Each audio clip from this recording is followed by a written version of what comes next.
Hey there, I'm Sam, and this is Humn.ing, a podcast about the imperfect art of being a human. But don't think that this is about me, even though I'm the host and sometimes a guinea pig. No, this podcast is for the curious. It's for conversations with healers, therapists, coaches, and wellness practitioners who are going to help us figure out what it actually is going to take to live a great life. I mean, yeah, it's not going to be a typical wellness podcast because I am not some health nut. I'm not a guru.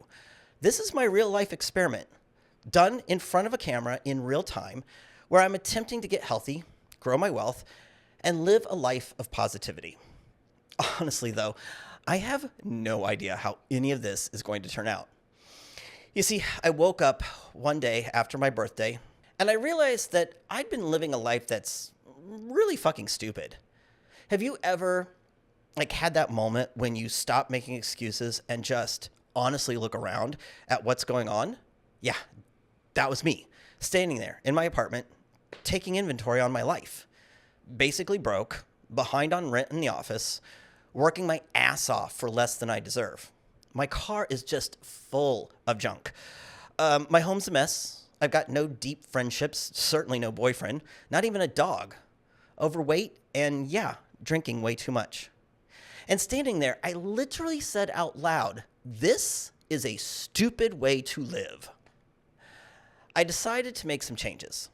I decided to look for ways to shake myself out of this apathetic routine of mediocrity. But I mean, honestly, I figure I'm probably not the only one who's been sleepwalking through life lately. And maybe there are some other people who want more out of their current stupid fucking life. Here's the thing. We all know exactly what we need to be doing to be healthy and happy. Y'all have Google. Y'all have YouTube. So why aren't we doing the things that we should be doing? The blueprint is out there. Exercise 3 to 4 times a week. Eat clean whole foods from home. Get 7 to 8 hours of quality sleep. Don't drink your feelings. Be social. Have meaningful relationships. A balanced routine. Yada, yada, yada. We literally have the collective knowledge of humanity at our fingertips. So if the answers are right there, what's the problem? How many books or supplements or courses or memberships have you purchased thinking that it would magically fix you? By the way, do not look in my supplement cabinet. It's too much. I think the real problem are the voices. You know, it's that voice that says you're not good enough. You're not skinny enough. You're not young enough. You're not strong enough. Blah, blah, blah, blah. That voice, it keeps you from trying, from creating, from posting, from exploring, from meeting new people. I mean, what? Did you think I just plopped myself down in front of this camera with ease and confidence? Bitch, I've been working up the courage to do this for months, years even. That voice, it's saying, you can't do it. You don't deserve to do it. And to all of that noise in our heads, I say, fuck off. Shut up, you stupid brain. The real question isn't, what should I be doing? The real question is, why don't I believe I'm worth it? Because once you start asking that question, everything really starts to change. Suddenly, it's not about discipline or willpower or finding the perfect workout plan. It's about believing that you're worth it. There's a baby shaman on TikTok that I follow, and he said that there are only 2 emotions in the universe, love and fear. And let's face it, who am I to argue with a cute, queer baby shaman? Think about it. Every single thing in our culture operates from one of those 2 frequencies. The news, fear. Social media, fear. The corporate ladder, fear. The U.S. healthcare system, fear. And girl, don't even get me started on politics. This matrix that we're currently occupying, its default is a vibration of fear. And that's where most people operate from. I realized that I'd been living my life in this low vibration state of fear. Fear of not being successful enough, fear of being broke, fear of not having my shit together, fear of being seen as a fraud or ugly or weird. Fear of having my heart broken again. And here's what fear does. It keeps you small. It keeps you isolated. It keeps you numbing and avoiding and procrastinating and hiding. But the point is, it is a choice. And there's always another choice. And perhaps choosing love isn't just some nice spiritual woo-woo concept. I would argue, rather, that choosing love is a radical act of rebellion against a system designed to keep us scared and small and separated. But oh my God, is it so hard to remember how to do that day in and day out. So, how do we practice choosing love over fear? How do we build the community and the support systems that we need? How do we create lives that actually feel like they're worth living? Hey, that's what this podcast is all about. Life is sort of like, those old choose your own adventure books. And I've kind of realized I've been reading the wrong fucking story for a long time.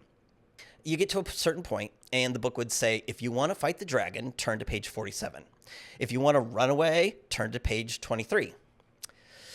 Yeah, I've been turning to page 23 for a very long time. Every single day, we're making choices that determine which story we're living. What do we eat? Who do we spend time with? What content do we consume? How do we talk to ourselves about what we do? Last November, when the orange felon-in-chief was elected again, the news cycle had me walking around in a fog for days. I was totally doom scrolling, drinking way more, feeling helpless and disconnected from everything and everyone that's good in the world. And then I had this moment of clarity. I remembered that I'm a powerful being with the power to choose my own reality. I mean, at least, choose how I react to it and choose who I surround myself with. You see, I can choose to consume the content that makes me angry and afraid, or I can choose to seek out people who they just default to kindness, compassion, and authenticity. People who are actively working to make the world better. So here I am, flipping through the pages of my little adventure book, looking for the parts that say, be brave, be vulnerable, let people see you. And those are some scary ass chapters. Okay, a little business background about me. I have way too many brands for one solopreneur. Marketing Nerd Agency, that's the main company. It's the legal LLC. The Leads Lab is my software solution for independent agents who don't have the time or budget for full-on marketing. The Content Lab, that's my content studio. And after that last November 2024, where, the Cheeto, the sequel, came into power, I decided that I wanted to work with people who are making the world a better place. Therapists, holistic practitioners, healers, coaches, trainers, people whose job it is to help others grow. But that audience, it's not going to really connect with something called the Leads Lab because they don't see their patients as leads. They're looking to attract patients who genuinely need their help, not just some bozo with a credit card. So I created Zavora Marketing, a brand specifically for wellness clinics who want to grow their practice with integrity and spirit. And I couldn't help but wonder, what if I created a platform where these practitioners could share their expertise with people who genuinely need it? What if I became that curious person asking the questions that someone like me, a skeptical overthinker who's carrying decades of bad habits, would actually ask somebody with knowledge? Not as some fake marketing stunt, but because I genuinely want to know from these people, these doctors. I want to know what they're doing, what they're offering. The more I thought about it, the more I realized that maybe the world doesn't need another polished expert pretending to have all the answers. Maybe what we need is someone dumb enough to put themselves out on social media, brave enough to ask some tough questions out loud, and to try things and report back about what works and what doesn't. Not as some guru, but as a fellow seeker who's willing to do the work and allow people to see him as he is. It's scary as hell. But once I figured it out, I was like, I have to create it. But then what is it? It's going to have to be something different, something more personal, something very, very real and very, very vulnerable, something more human. Listen, I am not claiming to be some sort of guru. I'm just trying to figure out how to be a better human in a world that's changing faster than most of us can really keep up with. We're living in the most connected time in human history. Yet somehow, I believe, we are lonelier than ever. We have access to more information about health and wellness than any generation before us. And yet we're still struggling more than ever? Here's what I think is happening. We are about to go through the biggest shift in how we live and work that we've ever experienced as a species. AI is already changing everything. The way we create, the way we communicate, the way we make money. That traditional 9-to-5 job that most people have, where they're climbing a corporate ladder, working until you retire, yeah, that's disappearing fast. Which means we are going to have to redefine our values when it comes to career, commerce, community, and connections. And I think that people who will most be able to help us navigate this big shift that's on the horizon are the healers, those who already understand that wellness doesn't happen in isolation. It's holistic.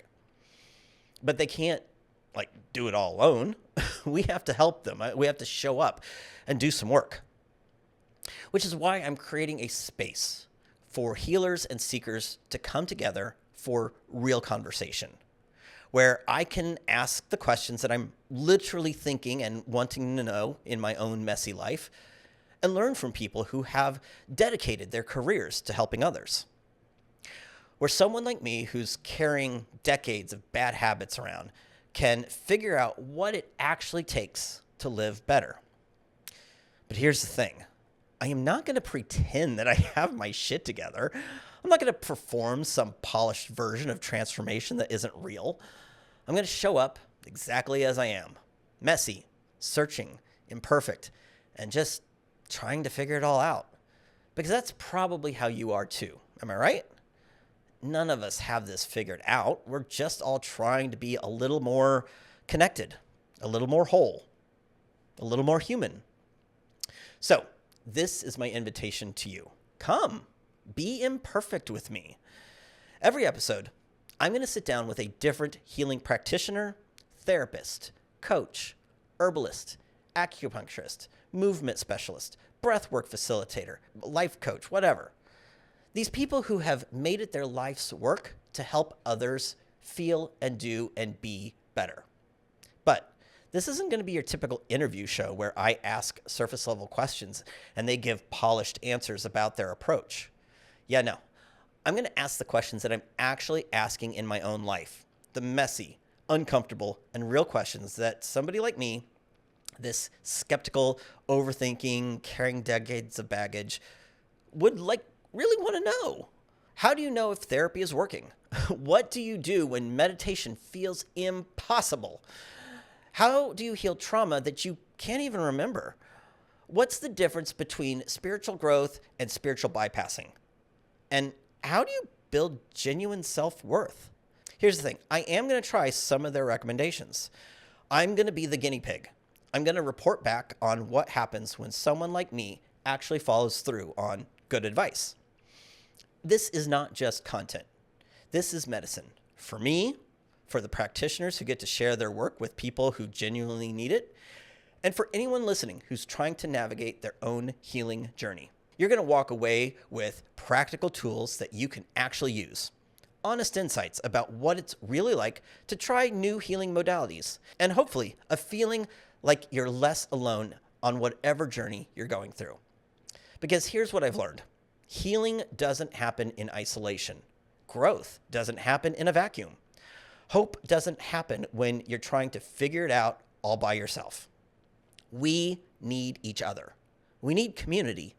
We need people who are brave enough to ask the hard questions and vulnerable enough to share the real answers.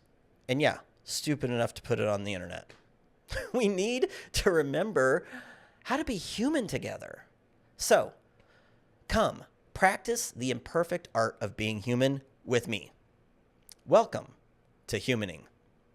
New episodes of this podcast are going to drop every Tuesday.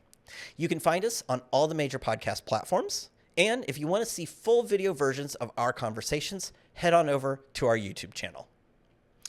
If this sort of content resonates with you, I would love for you to subscribe, leave a review, and share this with someone who might also want to hear it. Because the more people that we can bring into this conversation, the more fun we're going to have. All right, it's enough for today. Welcome to Humn.ing.